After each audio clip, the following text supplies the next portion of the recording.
नमस्कार, माझा महाराष्ट्राच्या विशेष बातमीपत्रामध्ये आपले स्वागत आहे। आज आपण खडकपुरा या ठिकाणी आलेले आहे। या ठिकाणी सामाजिक कार्यकर्ता शब्बरभाई यांचं एक कार्यालय आहे। या कार्यालय सुरू झालेलं आहे काझीचा, आणि ह्या विषयावर काय त्यांचं काम राहणार ते आपण त्यांच्याशी विचारणार आहे। आज जिस तरीके से आज ओपनिंग हुई, इफ्तिदा रखा गई, तो ये इफ्तिदा किस चीज़ की है?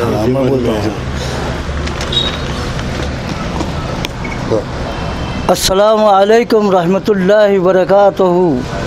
तमाम नांदेड़ शहरियान को मैं ये ऐलान करता हूँ इस बात का कि जैसा कि आप जानते हैं कि नांदेड़ में कारी हाफिज मुल्ला हसन मेरे वालिद ने जो तमाम ज़िंदगी भर खिदमत कारी निकाय यानी उखूद पढ़ने की तकमील की है, उन्होंने अपने आखिरी लम्हे तक ये खिदमत जारी की है। लेकिन उनका 2 जून 1982 को इंतकाल होने के बाद उसके बाद मैं और मेरे छोटे भाई मुल्ला अब्दुल रऊफ़ ने ये खिदमत अंजाम दी है। मैं तकरीबन उनके इंतकाल के बाद 50 साल से ये खिदमत अंजाम बिला शिकायत अंजाम दे रहा हूँ। और मेरे भाई भी जो है, छोटे भाई है मुल्ला अब्दुल रऊफ़, वो भी जो है तो ये खिदमत ख़ारी निकाही की अंजाम दे रहे हैं। इसके बाद मेरी खिदमत ख़ारी निकाही जारी है। इनके इंतकाल के बाद मेरे छोटे भाई मुल्ला अब्दुल रऊफ़ भी ये खिदमत का काम करते हैं, बिला शिकायत कर रहे हैं। लेकिन हमारे वालिद के इंतकाल के बाद मेरे भाई मुल्ला अब्दुल रऊफ़ और क़ाज़ी तस्लीम अहमद के दरमियान मुकदमा number 3687/19 high court bench Aurangabad में बतारीख 15 अक्टूबर 2001 को ये फ़ैसला हुआ कि मुल्ला अब्दुल रऊफ़ नांदेड़ में होने वाले उखूद यानी शादियों की तकमील 70% की करें और क़ाज़ी तस्लीम अहमद 30% की तकमील करें, जिसमें ये वजाहत की गई है कि मुल्ला अब्दुल रऊफ़ क़ाज़ी तस्लीम अहमद साहब के पास से रुजू होकर सियाजात व बुकलेट लेकर उखूद की तकमील करे। इस अहकाम के होने के बावजूद भी उन्होंने मुल्ला अब्दुल रऊफ़ को सिर्फ 4 मरतबा हस्ब तलब सियाजात व बुकलेट मुहैया किए। इसके बाद बुकलेट्स और सियाजात देना बंद कर दिए। इसके बाद वक्फ बोर्ड ने इनकी इस हरकत को देखते हुए 2004 से 2007 तक मुल्ला अब्दुल रऊफ़ को रास्त सियाजात और बुकलेट सप्लाई किए। आखिरकार मैं और मुल्ला अब्दुल रऊफ़ सन 2007 में all India Muslim personal board के तहत ज़ेर निगरानी मरकज़ुल उलूम शरइया औरंगाबाद से रुजू होने पर बतारीख 11 जुलाई 2007 को all India Muslim personal board के मंजूर करदा निकाहनामे और बुकलेट्स पर नांदेड़ शहर में होने वाले उखूद की तकमील करने की इजाज़त दिए हैं। इसलिए 2007 से हम मंजूरा all India Muslim personal board के मतबूआ यानी छपे हुए निकाहनामे बुकलेट्स पर उखूद शादियों की तकमील बिला शिकायत नांदेड़ शहर में अंजाम दे रहे हैं। लिहाजा आप तमाम शहरियान नांदेड़ से गुजारिश है कि नांदेड़ शहर में जहाँ कहीं भी उखूद यानी शादियों की तकमील करना रहो, बेझिझक खड़गपुरे में जनाब मिर्ज़ा शब्बर बेग वल्द मिर्ज़ा गफ़्फ़ार बेग साहब के ऑफिस में खजात का दफ्तर मुस्लिम पर्सनल बोर्ड के जानिब से क़ायम किया गया है। इनके ऑफिस में आकर रब्त पैदा कर सकते हैं। इसके बाद यहाँ पर एक सवाल पैदा होता है कि वक्फ बोर्ड ने जो है, जो अथेंटिक पर्सन है, उनको जो अहकामात दिए सिर्फ उखूद पढ़ाने की, लेकिन वो अपना काम अकेले नहीं कर रहे हैं, किसी और को नायब बनाकर वो शख्स को दे रहे हैं कि तुम शादी पढ़ाओ फला जगह कहाँ भी जाकर। वो लोग जो है तो शादी खानों में और गिरसों में जाकर वहाँ से पता लेकर नंबर लेकर लड़की के वालिद को जो है तो फ़ोन करते हैं कि मैं क़ाज़ी हूँ और आपके मकान में शादी है, मुझे शादी पढ़ाने के लिए दिया जाए। तो वो भी लोग ये कहते हैं कि भाई बैठी जगह पे आ रहा है, चलो। ये इन्होंने अपने विक़ार को ख़त्म कर दिया, ख़ज़ात के विक़ार को।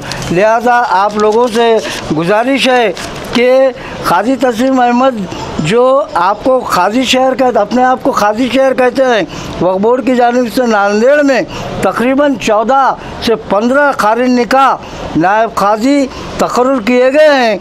इसके बारे में काजी तस्लीम की तरफ से कोई कार्रवाई नहीं की गई क्योंकि ये बेसनदी काजी है। जिस तरीके से आपने बताया कि लोग उनके पास जा रहे हैं और उनको डायरेक्ट रुजू हो जा रहे हैं, मगर काजियों में ऐसी कोई कमेटी नहीं रहती क्या कि जिनके अधिकृत जो रहते स्टैम्प है वक्फ बोर्ड वाले कार्रवाई नहीं करते क्या? तो नाके पे एक ऐसा भी ऑफिस देखने में आ रहा जो काजी का स्टैम्प बनाए हुए है और जो बाप भी बेटे भी है, ये दोनों किसी की भी खुला कर दे रहे, तलाक कर दे रहे, जो कि दोनों को संबंध नहीं रह के जो औरत चलेगी उसका कर दे रहे। तो ये आपका जवाब ये है कि आपको मालूम होना चाहिए कि अब्दुल गनी का जनाब महबूब खान पठान और उसके बेटे ने ज़बरदस्ती खुला किया है और ये कार्रवाई जो है चलाने के लिए कोर्ट में रुजू हो रहा है। वो अब्दुल गनी बीमार है, वो परेशान है, उसकी बीवी उसके 4 बच्चे उससे जुदा हुए हैं और वो कहता है कि आपके पास भी जो है MCN में रिपोर्ट आई है, मैंने देखा है वो, तो ये इस तरीके का काम कर रहे हैं जिसको इख्तियारात नहीं दिए गए।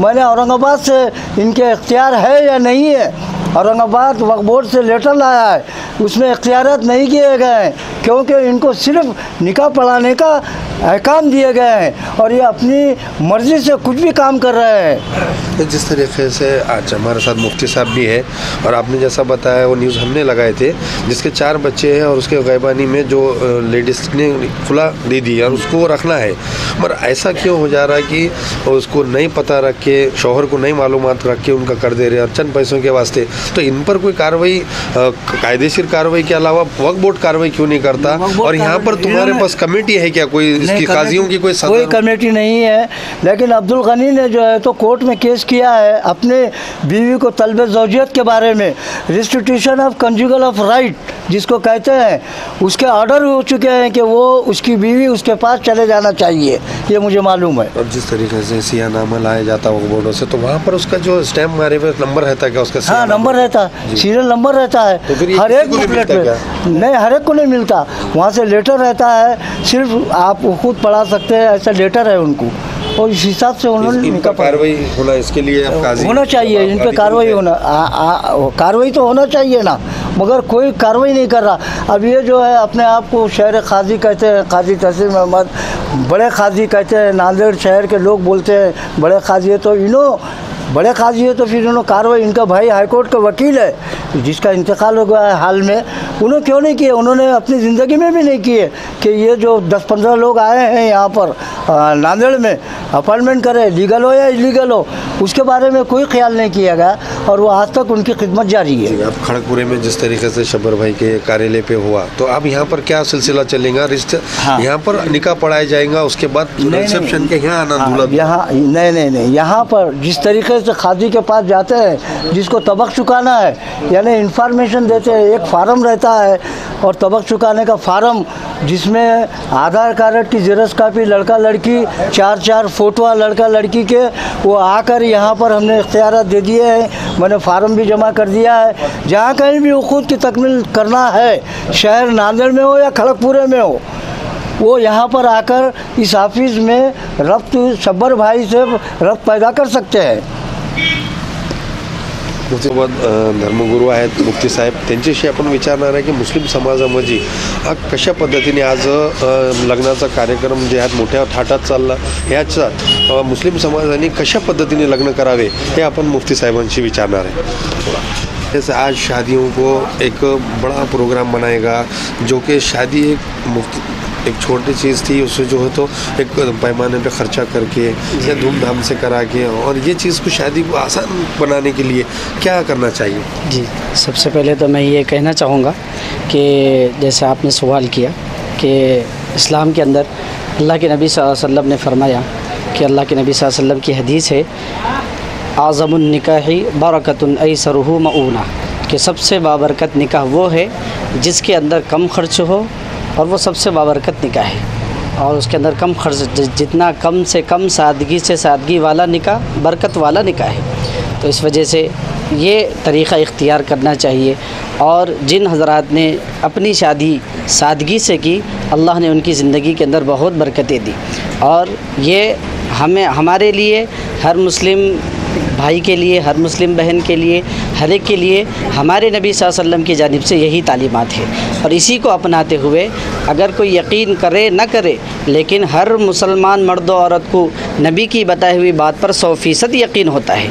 और कामयाबी अगर चाहते हैं तो हमें आप सल्लल्लाहु अलैहि वसल्लम की तालीमात ही पर अमल करते हुए कामयाबी नसीब हो सकती है, मिल सकती है कामयाबी। तो उसी तरीक़े पे निकाह करना चाहिए, बिल्कुल सादगी के साथ। लेकिन आजकल शादियों के मौके पे जैसा आपने कहा, देखने में ये आता है कि बड़े बड़े ख़र्चे किए जाते हैं जिसकी कोई ज़रूरत नहीं होती। तो इस वजह से हमारा पैगाम मुसलमानान उम्मत के लिए यही है कि वो अपनी शादी बिल्कुल सादगी से करें।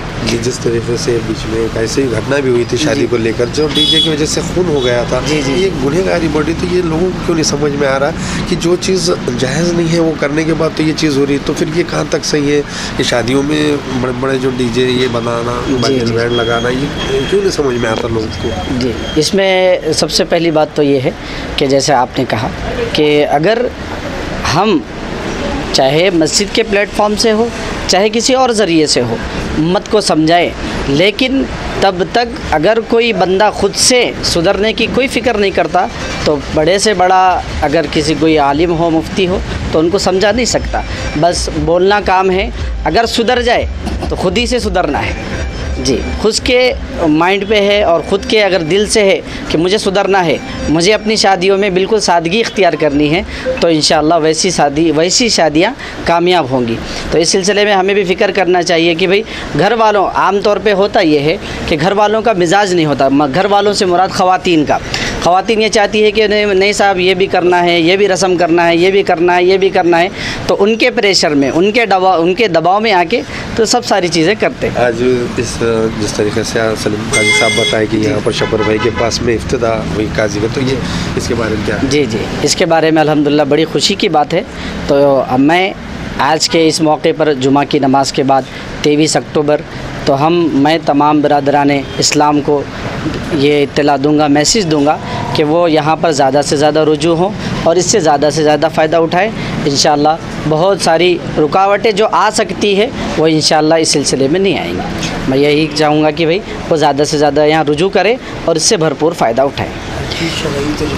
तो इंशाअल्लाह क़ाज़ी साहब के बताने के मुताबिक और मेरे कहने के मुताबिक कि इंशाअल्लाह यहाँ पर सादगी के साथ और शरीयत के पासो लिहाज के साथ शादियाँ माझे कार्यकर्ता आहेत, त्यांच्याशी आपण विचारणार आहे की हा लग्न जे करणार आहे त्याच्यात गोरगरीब जे मुलं असतील त्यांच्यासाठी काय नियोजन केलेले आहेत? शब्बर भाई, आज जो कार्यालय अपना काफ़ी दिनों से था, आज जो आपने सोचे, बड़ी अच्छी सोच है कि जो शादियों का है उसे एक दफ्तर होना चाहिए और वहाँ पर लोगों परेशान नहीं होना, उसके राहत मिलना हर एक को। तो इसलिए आज अपने यहाँ पर इफ्तिदा करें कार्यालय में। तो इसमें अगर से कोई गरीब बच्चियाँ हैं जिनके खाजी की फ़ीस भी नहीं देना होती या उनके पास शादी का भी इंतज़ाम नहीं है, तो इसके लिए आप क्या क्या चीज़ कर रहे हैं? जो अल्लाह के नबी सल्लल्लाहु अलैहि वसल्लम की सुन्नत है, जो सबसे आसान तरीक़ा है ज़िंदगी को बसर करने का, ज़िंदगी गुजारने का, अल्लाह के नबी सल्लल्लाहु अलैहि वसल्लम की सुन्नत है, सुन्नत अफजल है ये। क्या क्या चीज़? तो लोग जो भटक रहे इधर उधर, तो हम ये सोच के ये ऑफिस चालू करें कि भाई लोगों को परेशानी नहीं होना। जो सोच रहे कि दान दहेज लेना करना, वो सब बंद कर देना चाहिए। सबसे आसान तरीक़े के वास्ते, शादी करने के वास्ते ये ऑफ़िस चालू करें हमने। और इसके अलावा कोई ये ना सोचे कि भाई वहाँ जाएंगे फ़ीस लगेंगे, ये लगेंगे, वैसा कुछ भी नहीं रहेगा यहाँ पर सिर्फ घर जोड़ने का काम किया जाएगा, जिससे ख़ानदानों में मोहब्बत हो, वो अमल होंगे यहाँ पर, और फ़ीस वीस की कोई ऐसी शिकायत नहीं होंगी इंशाल्लाह। शुक्र में जिस तरीके से आज आपने इतना अच्छा काम किया है, तो ये तो राहत मिली लोगों को फ़ीस की, और क़ाज़ी भी जो तो अवेलेबल मिल जा रहे। मगर किसी की अगर शादी है, उसकी शादी कराना है, तो वो भी आपके पास तैयारी है क्या? उसका खर्च जो भी है मुख्तसर में लगा, तो मुख्तसर जो भी जैसा शादी कराने का भी शुरुआत, जिसकी इस्तेताअत नहीं है शादी करने की, जो चाहते शादी करना है और एक दूसरे को लड़का लड़की पसंद भी करते होंगे, चाहे वो लव मैरिज रहो या अरेंज मैरिज रहो, उन्होंने बिन फिक्र हमारे पास आ जाना। कानूनी और शरीय एतबार से हमारे पास शादी होंगी। गैर कानूनी और गैर शरीयत के हिसाब से हमारे पास कोई शादी कोई काम नहीं होगा। ये सोच समझ के आना है यहाँ पर, और फीस का वो कोई टेंशन नहीं लेना इंशाल्लाह। रौफ साहब, आज इसके कुछ लोग हैं तो काजी, तो उन्होंने अपने मन चाहे दिल से मर्ज़ी से जो फीस लेते, तो उसमें कुछ रहता है क्या फीस का वगैरह डिमांड?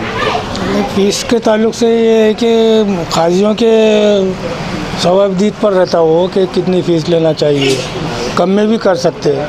जैसा कि हमारे पास बहुत से अक्सर लोग आते हैं कि हम गरीब हैं, फ़ीस नहीं दे सकते, हम फ्री में भी कर देते हैं, और उनकी हालत को देखते हुए करना चाहिए, हर एक ने करना चाहिए।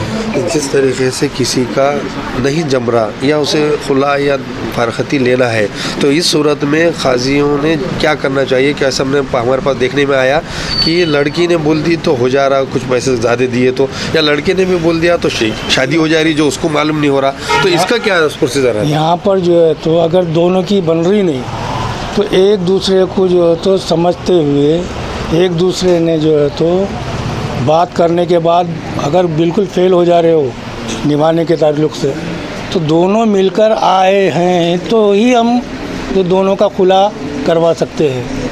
वरना एक तरफ से लड़की आ रही है और लड़का बोल रहा नहीं, तो खुला नहीं होता। दोनों की मर्जी होना शामिल है। एक तो उनको बच्चे कच्चे रहते हैं, ऐसे लोग नहीं, उसको समझाते ना हम, जितना हमारी कोशिश है, अल्लाह को मुँह दिखाना है, तो वो हिसाब से हमको समझाना ज़रूरी है। और खुला में क्या होता है, तलाक़ में क्या होता है, और आगे की ज़िंदगी बच्चों के लिए कैसी गुजरती है, ये भी हम समझाते हैं।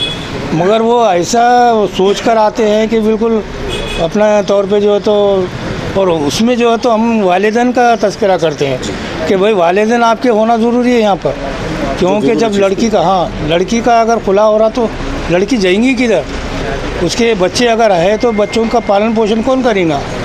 तो वो हिसाब से उनकी मर्ज़ी तो शामिल होना ज़रूरी है, मगर वालिदैन का भी उसमें खुला या तलाक़ जो भी हो उसमें शामिल होना ज़रूरी है। मुफ्ती साहब, ये जैसा मुफ्ती साहब बताए, तो ऐसा कहीं चीज़ है कि जो सादगी से करना वो तो नहीं हो रहा, पर कुछ काजी हैं जो अपने आप को काजी बताते, दफ्तर बनाए हुए इनके, इन्होंने एक फतवा भी लेकर आ जाते हैं कि ये चीज़ नहीं हो रही, वो कर सकते, अलग हो सकते, तो ये फतवा भी जो लाते हैं औरंगाबाद को जाके, तो ये कहाँ तक सही है कि उसके अंदर वो दोनों की राज़ी नहीं भी रहने के बाद भी कर रहे, तो इन पर कार्रवाई नहीं होती, जो कि इन पर कोर्टों पर केस चालू रहते, मगर वो डरते नहीं, केस देते रहते पैसों के वास्ते, तो ये कहा बिल्कुल गलत है।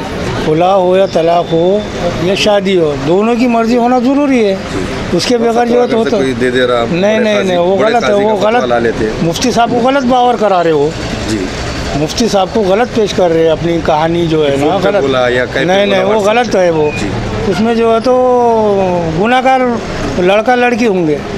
मुफ्ती साहब तो देखे नहीं ना, मुफ्ती साहब को कुछ पता नहीं है, मगर उनके बोलने पर एतबार करते हुए उन्होंने अगर फतवा दे रहे होंगे तो वो जिम्मेदार जो है तो लड़का लड़की है, वो उन्होंने गुनाहगार है। खड़गपुरे में जिस तरीके से अभी दफ्तर हुआ, तो इसके अंदर क्या क्या चीज़ होंगी? और शब्बर भाई की तरफ ये हमारे दफ्तर खोलने का मकसद ये है कि नांदेड़ में तकरीबन 25-30 जो है तो शादी खाने हैं जी, तो ये जो नायब जो मुकर्रर होके आए हैं वक्फ बोर्ड से जी, इन्हों क्या कर रहे हैं, ये जो है तो शादी खानों में पहुंच जा रहे।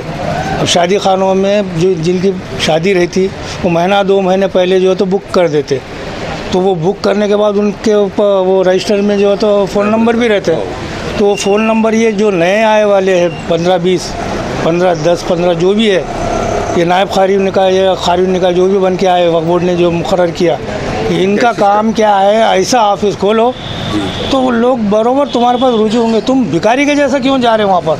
शादी खानों में जा रहे, कहीं प्रेसों में जा रहे, वहाँ से एड्रेस ले रहे, वहाँ से पते लेके फ़ोन नंबर लेके उनके घरों पे पहुँच के एक नहीं 4-4 आदमी जो है सो पहुँच रहे। हमको ये रिपोर्ट लग रही व्यापार बन गया है ये बिल्कुल जी। एक शादी पड़ा है तो उनको 2000 रुपये मिल रहे, तो साथ में बिरयानी भी दबा के खा रहे, तो वो हिसाब से जो है तो एक खास बात ये भी देखने में गई कि तो दोनों से भी पैसे लेते, दोनों से भी पैसे लेते जी। अब एक आदमी मजदूरी करता है तो उसको 400-500 रुपये मिलते जी। यहाँ पे आधे घंटे का सवाल है, आधे घंटे में 2000 रुपये मिल रहे हैं उसको। 2000 तो ये आम है, और कितने ले लेते पता नहीं। तो ये कहीं ना कहीं रुकना चाहिए। हाँ, तो ये मेरा बोलना यही है। हमारे नांदेड़ के लोगों से, मुसलमान लोगों से जो शादी करते हैं, मकसद हमारा यही है कि ये ऑफिस आप खोलो जी, हमको कोई एतराज़ नहीं, आप ऑफिस खोलो, घर बैठे जो तो ऑफिस में बैठकर जो है तो तबक चुकाओ, जो फीस लेना है लो, आपकी मर्ज़ी। मगर यहाँ पर जो है तो शादी खानों में मत जाओ, भिखारी के जैसा मत फिरो। बहुत से ऐसे है, और बात तो ऐसे है, हम पुराने हैं, मैं 40 साल से कर रहा हूँ काम, भाई साहब 50 साल से कर रहे। अब हमारे पास जो है तो 10-12 जो है तो नायब थे, वही नायबों ने लेकर वक्फ बोर्ड से जो है तो ऑर्डर ला लिए। अब वो नायब पहुंचते हैं, वो शादी जिसके पास है उनके पास पहुंचते हैं, तो वो शादी वाले हमको पहचानते, तकरीबन अल्लाह के फजल से सब पहचानते। तो उन्होंने बोलते नहीं भाई, रऊफ भाई और सलीम भाई के पास हमको जाना है, वहाँ करना। तो ये बेवकूफ़ ये क्या करते हैं, हम उनके चदमी हैं, क्योंकि हमारे पास काम कर चुके हैं उन्होंने, और ये लोगों को मालूम है कि ये लोग जो है तो सलीम भाई के पास, रऊफ भाई के पास काम कर चुके हैं। इस वास्ते जो है तो उन्होंने लिखा देते उनके पास भरोसा करके।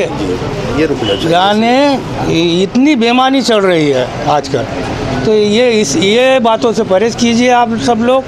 और मेरी ये गुजारिश है कि ऑफ़िस अगर जहाँ खुलता है ऑफिसों में जाइए, या हमारे पास आइए, शब्बर भाई का ऑफ़िस है ये, यहाँ पर तकरीबन नांदेड़ में कहीं भी शादी हो, शब्बर भाई के ऑफ़िस में आके जो है तो तबक चुकाइए, इत्तला दीजिए।